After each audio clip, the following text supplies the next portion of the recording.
He's a big man with an even bigger wallet. Clive Palmer is a self-professed billionaire from Queensland, and in 2010 the property developer turned miner pitched himself as the face of the mining industry's campaign against the super profits tax. But did he help or hurt the campaign? One thing's for sure, the straight-talking Queenslander certainly injected some colour into the debate and established himself a national profile. I am fat. Let's face it, I don't mind. I think fat people have a good life. But it's just extraordinary to think in 2010, after the failure of the Eastern Bloc, the failure of Communist China, the failure of Communist Russia, you've got two apparatchiks in the party sitting up here trying to embark Australia on a socialist revolution.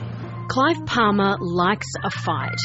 He once listed litigation as one of his hobbies, and in 2010, the gloves were off. Well, it's very, very sad. If they want to tax wealthy people, I've got nothing against that. Put a 5,000% tax on Clive Palmer or billionaires or wealthy Australians. They haven't done that. They've put a tax on industry, which provides jobs. He's, in a sense, you kind of stereotypical big, ugly mining executive, I guess.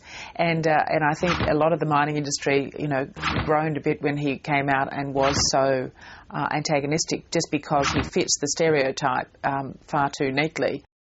The so-called mining magnate we know today cut his teeth as a developer on the Gold Coast.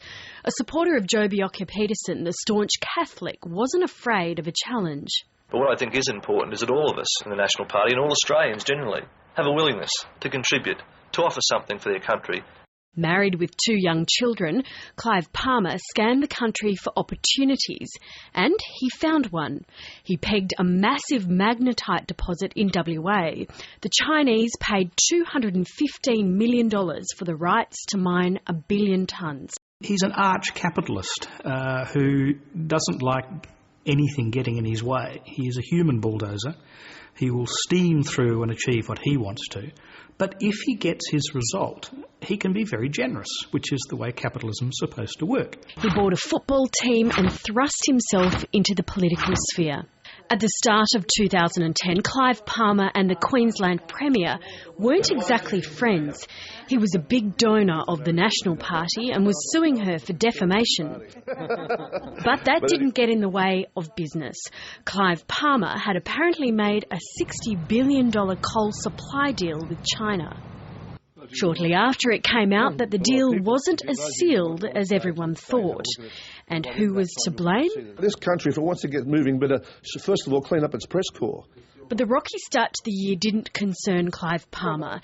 Instead of keeping his head down, he did the opposite. Inviting cameras into his private world of jets and helicopters, Clive Palmer was on a warpath against the super profits tax. And less investment means less jobs, and more importantly, lower wages. Unless there's real competition for jobs, you don't get higher wages. People like me don't want to pay the workers anymore unless we have to. We're the baddies of the debate, don't forget about that.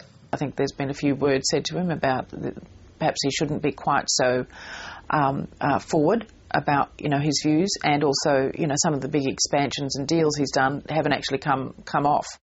But the grandstanding didn't come without the grand gestures. Palmer gave away 55 Mercedes-Benz cars to his staff. A thank you gift, but why? Is he trying to buy friends, or is he a true blue Aussie entrepreneur? And handing out keys to Mercedes cars for good performance is quite remarkable. I saw one headline that says, "Is this Australia's best boss?" I can bet you that every other boss in Australia is cringing now and think he's going to have to start coughing up Mercedes.